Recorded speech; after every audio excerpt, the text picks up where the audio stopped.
Miskien hoef jy nie jou hele lewe vandag te verander nie. Miskien moet jy net een besluit neem wat jou in 'n ander rigting begin beweeg. Ek moes dit self leer. Ek het nie alles gehad toe ek begin het nie. Ek was bang. Ek het getwyfel. Ek het nie eens geweet of ek dit sou reg kry om 'n video te maak nie. Ek het net geweet, ek wil iets anders vir my en my kinders bou. En dis hoekom ek nuwe skills begin leer het. Begin leer hoe om op 'n ander manier 'n inkomste te bou.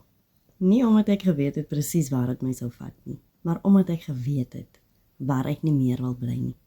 En vandag, ek leer steeds, ek bou steeds, maar ek kyk anders na ons toekoms.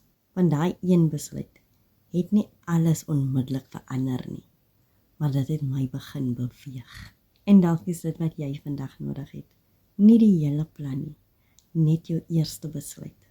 So mamma, as jy wil sien waarmee ek begin het, kom en begin. Ek deel met liefde die gratis klas met jou, sodat jy self kan kyk, leer en dan besluit of dit iets is vir jou.